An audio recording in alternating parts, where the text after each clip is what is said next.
Hi everyone. ఈరోజు వచ్చేసి నేను వినాయక చవితి స్పెషల్ వీడియో అనమాట. సో వినాయక చవితి రోజు ఏమేమి చేస్తానో చూపించాలనుకుంటున్నా. అండ్ మీ అందరికి ఒక సర్ప్రైజ్ చూపిస్తా, నా చేతులతో నేను చేసిన సర్ప్రైజ్. అదేంటి అసలు నేను ఫస్ట్ పెయింటింగ్ ఇది అసలు ఎట్లా వస్తుంది అని భయపడుకుంటూనే చేసా, బట్ లిటరలీ ఇదే అనమాట. చూడండి ఎంత క్యూట్ వచ్చిందో. ఐస్ తప్ప అన్నీ బాగున్నాయి. నాకైతే ఫస్ట్ పెయింటింగ్కి ఇంత మంచిగా వేసానంటే ఇంకా నెక్స్ట్ పెయింటింగ్స్ ఎంత మంచిగా వేస్తానో అని నాకే ప్రౌడ్ అనిపించింది.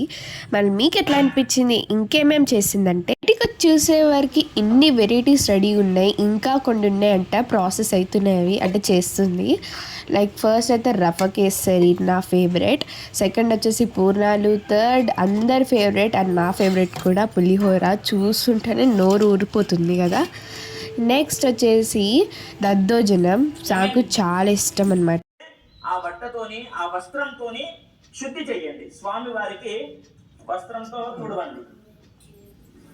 మన దగ్గర ఇది ఉంది కాబట్టి దీంతోనే తుడిసేయండి కొత్త వస్త్రం.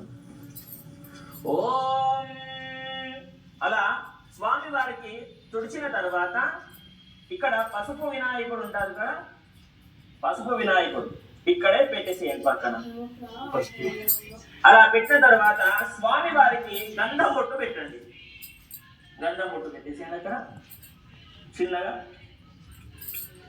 ఆ విగ్రహానికి మాత్రమే గంధం బొట్టు పెట్టండి, కుంకుమ బొట్టు పెట్టండి. పూజ చేయాలి. ముందుగా నీళ్లు ప్రోక్షణ చేయండి. ఓం ఆపోహిష్టామ యోగవస్తాన ఊర్జే దధాతన మహేరణాయ చక్షసే యోగ శివతమోరసస్తస్య భాజయతే హనః ఉషతీరివ మాతరః తస్మా అరంగమామవో యస్య క్షయాయ జిన్వథ. ఇప్పుడు మహాగణాధిపతి మీద కూడా నీళ్లు ప్రోక్షణ చేయండి. ఓం పరమానంద బోధార్థో నిమగ్న నిజమూర్తయే. ఆ పెద్ద వినాయకుడి మీద కూడా నీళ్లు ప్రోక్షణ చేసిన తరువాత ముందుగా వస్త్రం పెట్టాలన్నమాట. ఓకేనా? మనము నీళ్లు ప్రోక్షణ చేయగానే రెండు తయారు చేసుకోండి. మీ దగ్గర వస్త్రాలు మనం మామూలుగా వత్తులతో కూడా రెడీ చేసుకోవచ్చు ఇలాగా. అలా చేసుకున్న తర్వాత పసుపు వినాయకుడు ఉంటాడు కదా, అక్కడ పెట్టండి. ఓం అభివస్త్ర సువసనాన్యర్షాభిధేను స్తుతుగా పూజమానా అభి చంద్రాభరత వేణోభిరన్యభిస్వాన్.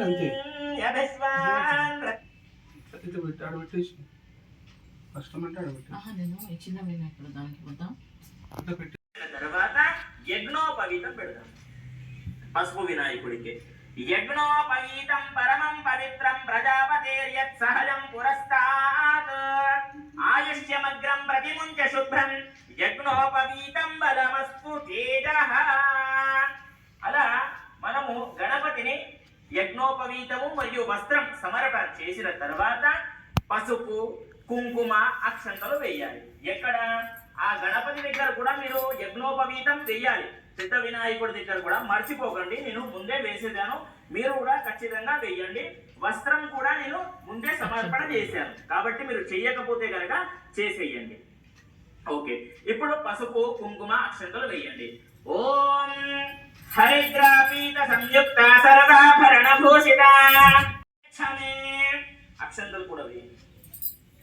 ఓం ఆయనే తే పరాయనే ధూర్వారోహంతు పుష్పిణీః రథాశ్చ పుండరీకాని సముద్రస్య గృహాయినే అక్షతాన్ సమర్పయామి.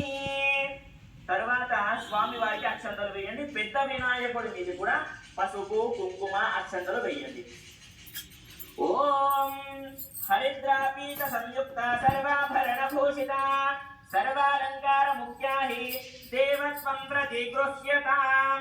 అలా స్వామి వారికి హరిద్ర కుంకుమ అక్షంతలు సమర్పణ చేసిన తర్వాత స్వామి వారికి రెండు పువ్వులు పెట్టండి. ఆ పసుపు వినాయకుడు ఉంటాడు కదా, అక్కడ పువ్వులు పెట్టాలి. యోవాన్ పుష్పం వేద పుష్పవాన్ ప్రజావాన్ పశునాన్ భవతి చంద్రమావాపాం పుష్పం పుష్పవాన్ ప్రజావాన్ పశుమాన్ భవతి. అలా స్వామివారి దగ్గర పెద్ద వినాయకుడి దగ్గర కూడా పువ్వులు అలా పెట్టండి.